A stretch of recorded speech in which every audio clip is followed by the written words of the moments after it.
Hi everybody, hope everyone is doing okay and had a good week on their first time at distance learning. So this year I planned on reading Charlotte's Web to my class, and even though we're not actually in class together, I didn't want that to stop us from being able to read this book together. So we are going to read Charlotte's Web.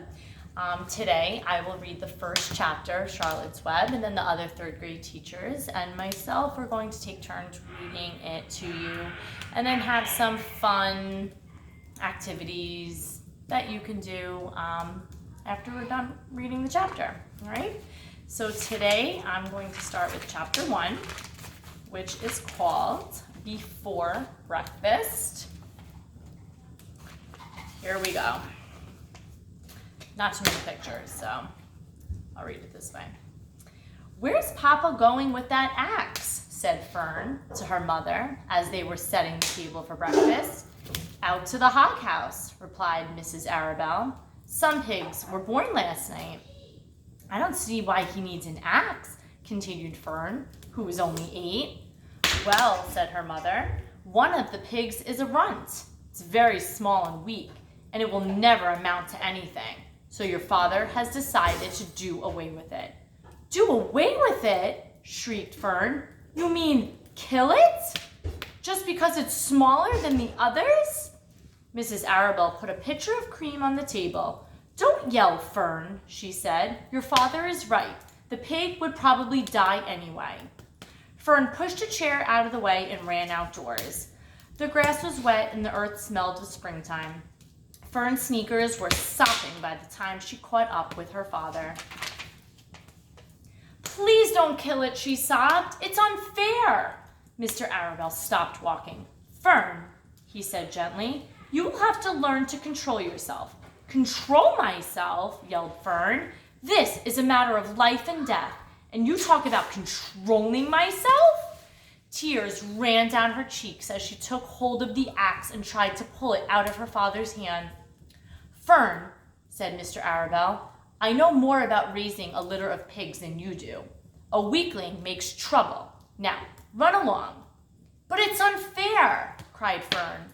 "The pig couldn't help being born small, could it? If I'd been very small at birth, would you have killed me?"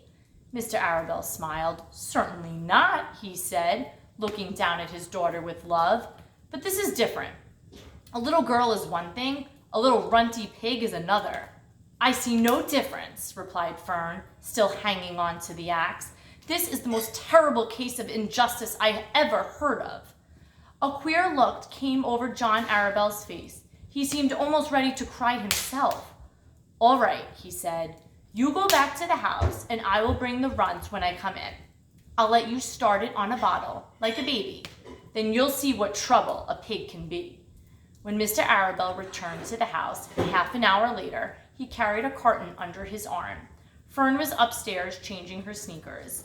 The kitchen table was set for breakfast, and the room smelled of coffee, bacon, damp plaster, and wood smoke from the stove. "Put it on the chair," said Mrs. Arabelle. Mr. Arabelle set the carton down at Fern's place. Then he walked. I'll show you the picture before I turn the page.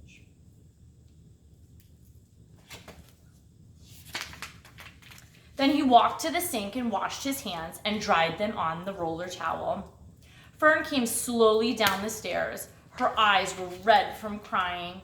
As she approached her chair, the carton wobbled, and there was a scratching noise. Fern looked at her father. Then she lifted the lid of the carton. There, inside, looking up at her, was the newborn pig. It was a white one. The morning light shone through its ears, turning them pink. "He's yours," said Mr. Arabelle, "saved from an untimely death, and may the good Lord forgive me for this foolishness." Fern couldn't take her eyes off the tiny pig.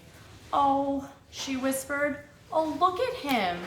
He's absolutely perfect." She closed the carton carefully. First, she kissed her father, then she kissed her mother, then she opened the lid again, lifted the pig out, and held it against her cheek. At this moment, her brother Avery came into the room. Avery was 10. He was heavily armed, an air rifle in one hand, a wooden dagger in the other. "What's that?" he demanded. "What's Fern got?" "She's got a guest for breakfast," said Mrs. Arabelle.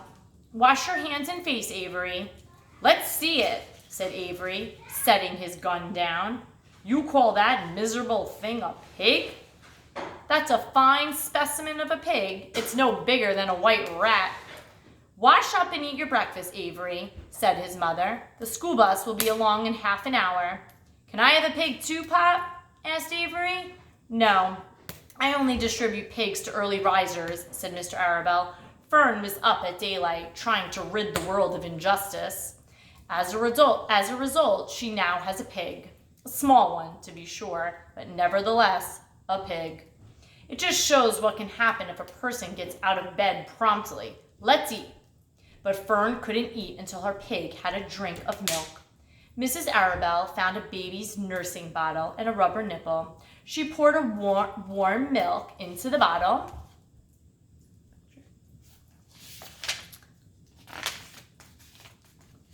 Fitted the nipple over the top and handed it to Fern.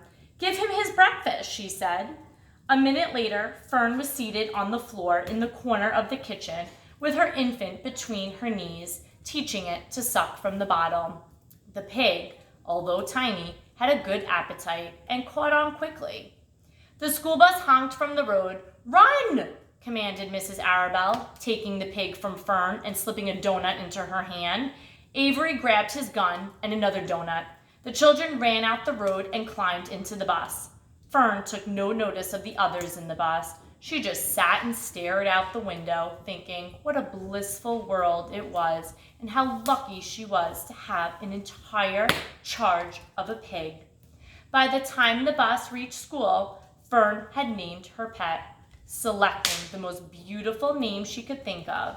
"Its name is Wilbur," she whispered to herself. She was still thinking about the pig when the teacher said, "Fern, what is the capital of Pennsylvania?"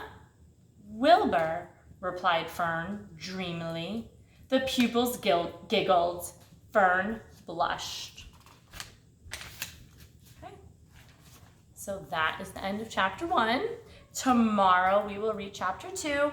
But for today, we will send your parents some optional activities that you could do at home if you choose to about chapter 1 of Charlotte's Web. So I hope you guys enjoyed it and stay tuned for tomorrow. Okay? Hope everyone's good. Miss you all. Bye.